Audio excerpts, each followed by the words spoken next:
भी चेताया था जब तुमने अपनी मर्यादा की सीमा को पार करने की चेष्टा की थी, किंतु तुमने अपना मार्ग ना बदला।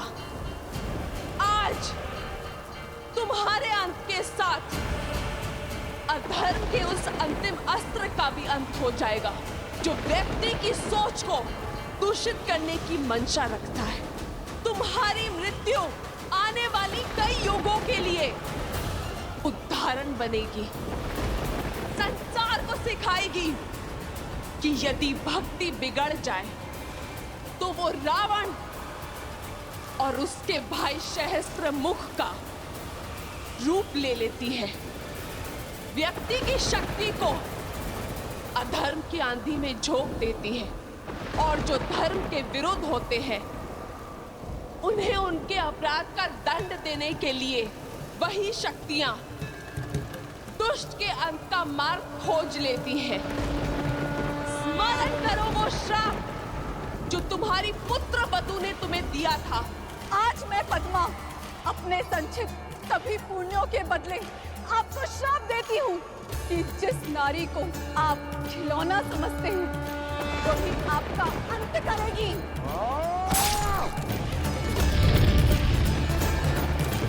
ब्रह्मदेव से वर तो पा लिया दुष्ट, किंतु स्त्री से सुरक्षा का वरदान ना पा सका तू।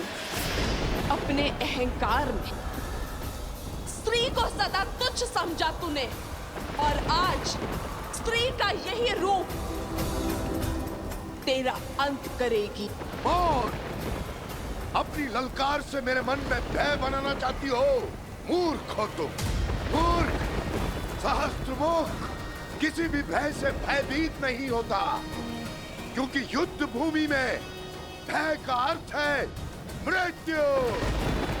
और आज यदि घड़ी मेरे अंत की भी है तो मैं उस काल का भी संहार करूंगा, उसे समाप्त करूंगा या स्वयं समाप्त हो जाऊंगा, किंतु तुमसे भयभीत नहीं होऊंगा।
ये प्रकृति के प्रलय की ओर बढ़ रही है।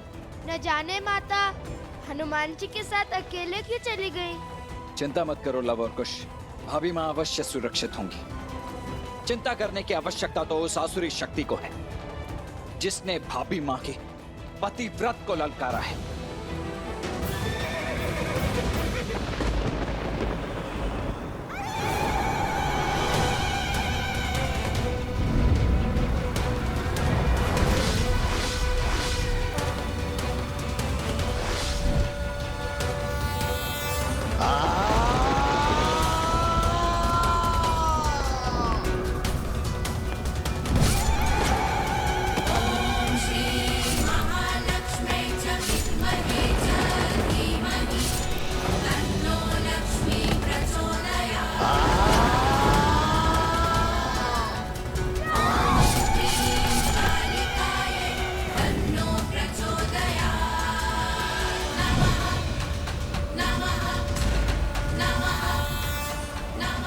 नहीं, तुम मेरा अंत नहीं कर सकती।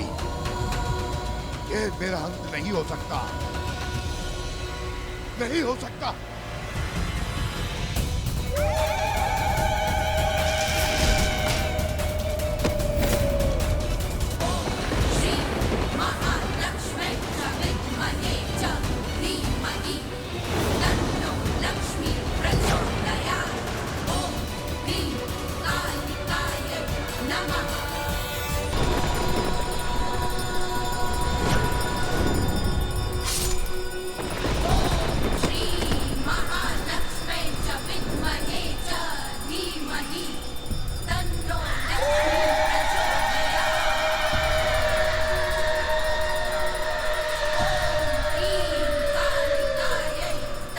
सीते,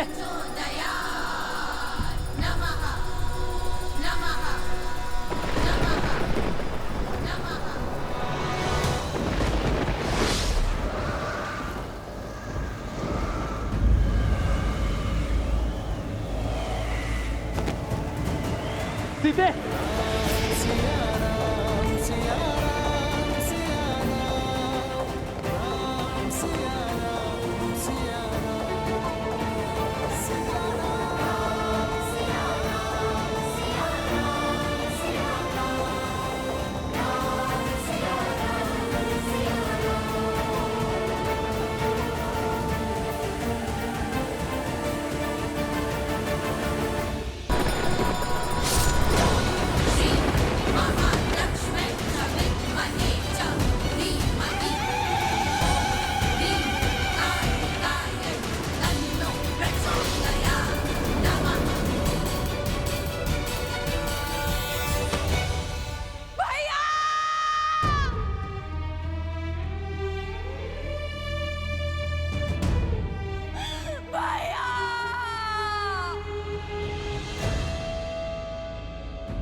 नहीं, मैं सिया राम का मिलन बिल्कुल भी नहीं होने दूंगी। इन दोनों को एक कभी नहीं होने दूंगी, कभी नहीं।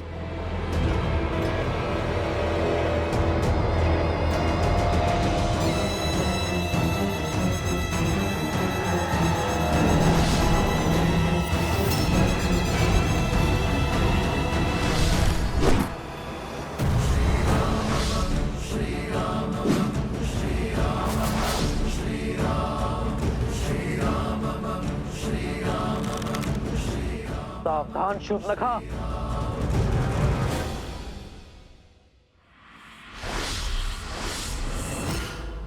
नहीं होने दूंगी मैं ये मधुर मिलन, नहीं होने दूंगी इस वियोग का अंत। जो करना है कर लो राम, ले सकते हो तो ले लो मेरे प्राण। अंत से भयभीत नहीं होती है ये शूर्पणखा, परंतु एक बात तुम समझ लो, मैं सदा सिया राम की दूरी का कारण बनूंगी। तुमने मेरा परिवार, मेरे कुल, सबका अंत कर दिया और आज मैं तुम दोनों की मिलने की इस आस का अंत कर दूंगी। सियाराम सदा एक थे, एक हैं और एक रहेंगे। संसार का कोई भी बल इतना सबल नहीं शूर्पणखा जो सियाराम को भिन्न कर सके। तो करो अपनी मर्यादा भंग, उठाओ अस्त्र और कर दो एक स्त्री का संहार। शूर्पणखा, सब समाप्त हो गया, किंतु तुम फिर भी नहीं समझे कि प्रभु श्री राम स्वयं नारायण का स्वरूप है और माता सीता साक्षात लक्ष्मी का रूप। अब तो समझ जाओ। मौन, मौन हो जाओ लंका भेदी, विश्वासघाती। तुम श्राप हो हमारे कुल पे। श्राप। श्राप तो तुम हो शूर्पणखा।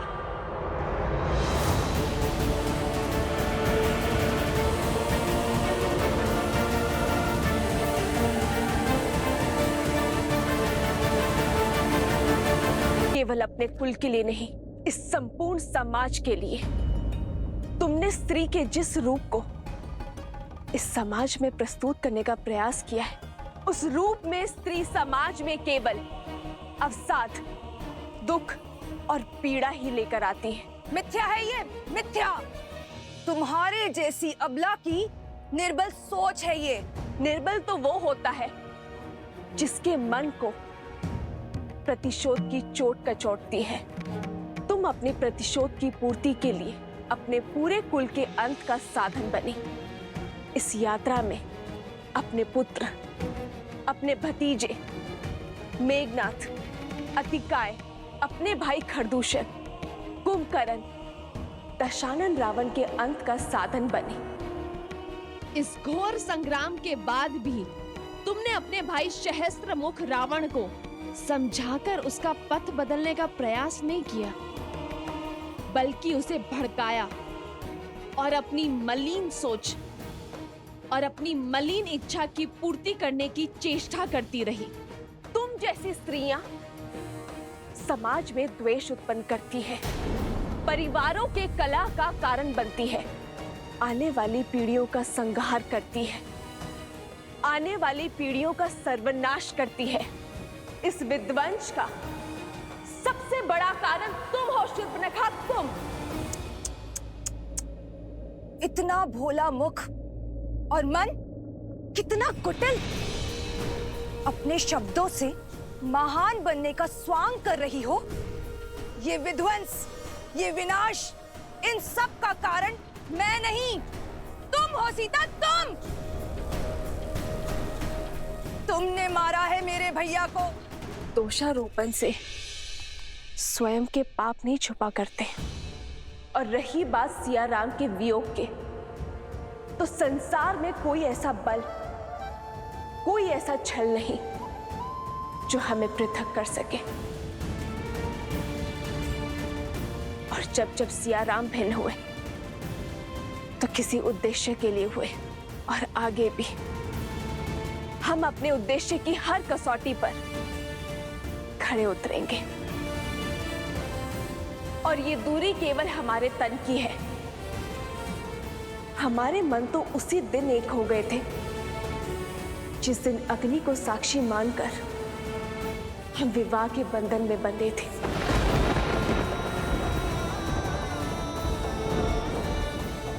मेरे शब्द तुम्हारे भले के लिए है शूर्पणखा। सब कुछ तो खो चुकी हो तुम।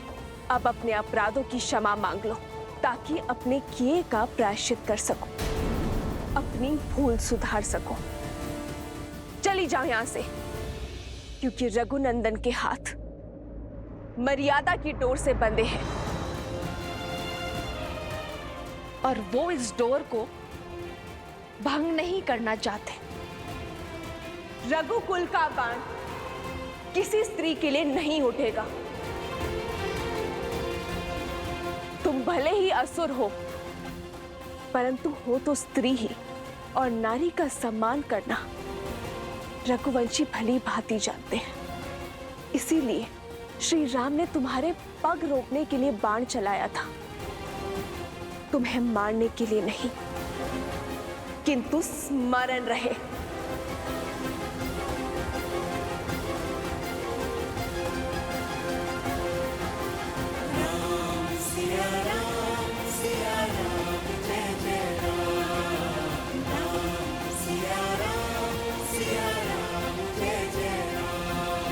यदि पुनः तुमने रघुकुल पर कुदृष्टि डाली तो तुम्हारा संहार मैं स्वयं करूंगी।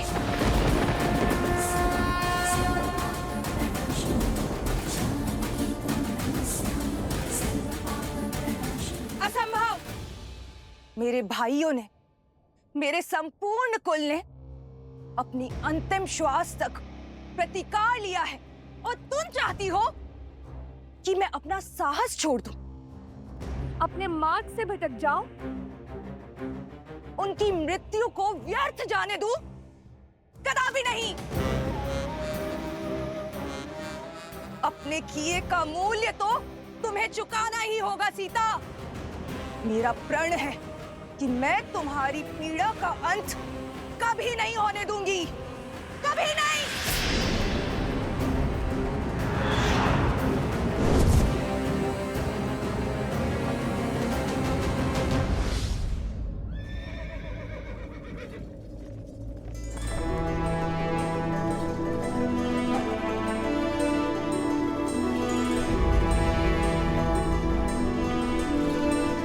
ये क्या?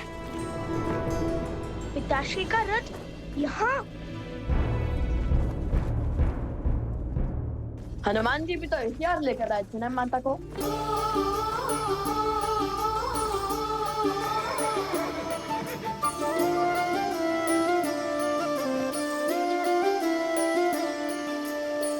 जन्म जन्म का है ये संगम, राम रतन सीता वैभव धन। एक है पौरुष एक समर्पण, एक है रूप तो दूजा दर्पण। राम है लोचन, सीता का स्थान राम के चरणों में नहीं। राम है बादल, सीता वृष्टि राम के हृदय में है।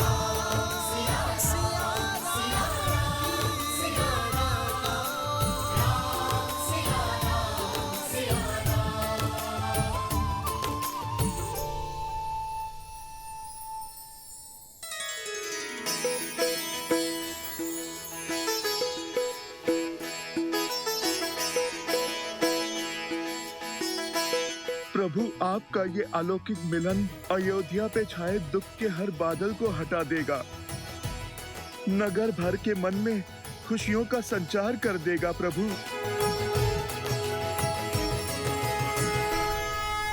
माता पिताश्री।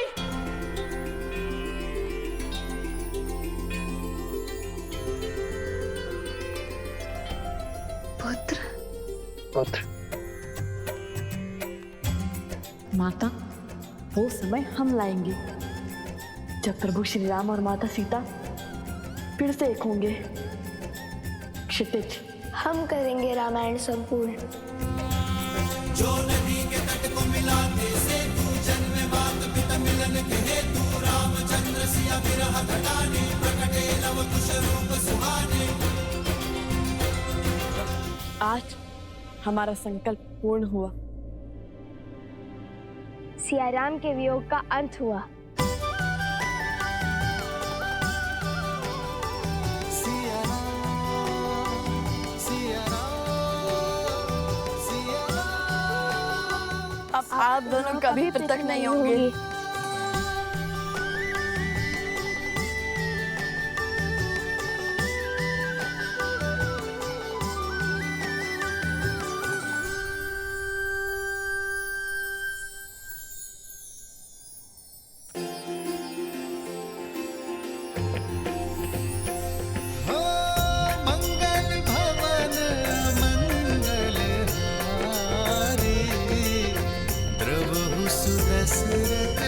अजर बिहारी। सीता राम चरित अति पावन, मधुर सरस अरु अति मन भावन। राम सिया राम जय जय राम। राम सिया राम भैया, भाभी माँ, अब और विलंब उचित नहीं है। समस्त अयोध्या राम परिवार की प्रतीक्षा में। चले? अवश्य।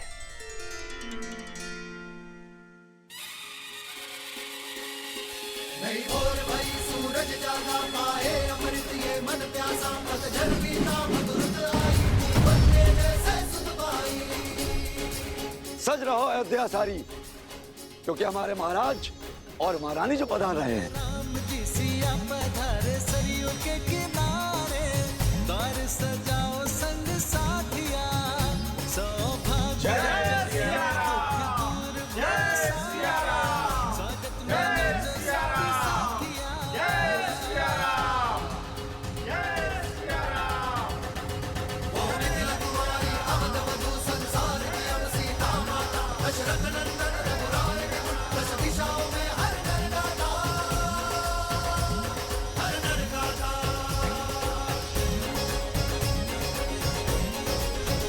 सिया राम, सिया राम, सिया राम, सिया राम। हमें क्षमा कर दीजिए महारानी सीता, हमें क्षमा कर दीजिए। हमारे कारण आपको वियोग का घोर दंश झेलना पड़ा, इतने संकट उठाने पड़े। हमें क्षमा कर दीजिए महारानी सीता। महारानी हमें क्षमा कर दीजिए, हमें क्षमा कर दीजिए महारानी, हमें क्षमा कर दीजिए महारानी। रथ रोको सारथी।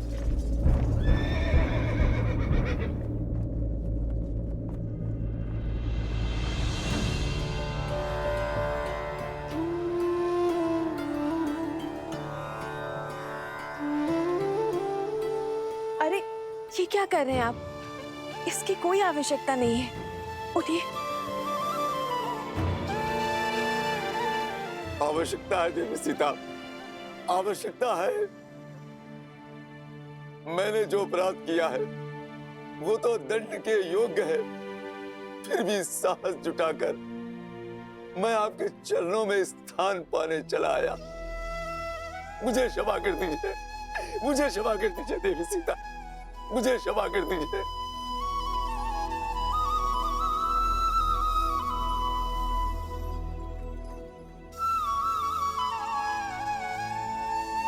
जब आपकी पत्नी ने आपको क्षमा कर दिया है, तो मैं कौन होती हूँ आपको दंड देने वाली? इसे एक बुरा स्वप्न समझकर भूल जाइए और राम राज्य की परिकल्पना को साकार करने में जुट जाइए। शुभ घड़ी है। चलिए अपने आंसू पोंछिए, और आप भी। सिया राम, सिया राम, सिया जय जय राम। ये आंसू भी तो आनंद के हैं महारानी। आज आपको इस नगर, इस देश में देखकर मेरे सिर से अपराध का भार हट गया। अब जब मैं प्राण त्यागूंगी, इस संतोष के साथ त्यागूंगी कि मैं आपके दुख का कारण तो बनी, किंतु आपको सुख में पुनः घर लौटते देखने की साक्षी भी बनी। आज मेरा मन तृप्त हो गया महारानी, तृप्त हो गया। आपने हम सब के कारण कितना कष्ट सहा।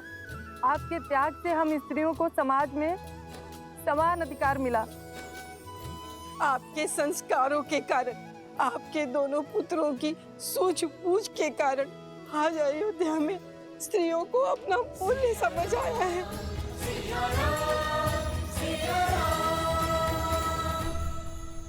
आशा है संसार इस सीख को स्मरण रखेगा। जब जब स्त्री पुरुषों के कंधे से कंधा मिलाकर चलेगी, तब तब समाज उन्नति की ओर अग्रसर होगा। और जब जब पुरुष स्त्री के कंधों पर पांव रखकर उनका दमन करेगा, तब तब उन्नति की गति रुकेगी। एक योग्य बालक अपने परिवार को आगे लेकर जाता है, किंतु एक योग्य बालिका पूरे समाज को आगे लेकर जाती है। और ये सब नारियों के प्रयासों के कारण ही संभव हो सकता है। ये जो संस्कार आपने पाए, इस सीख को अपनी आने वाली पीढ़ियों को अवश्य देना। जय सिया राम। जय सिया राम। जय सिया राम। जय सिया राम। जय राम राम सिया राम सिया राम।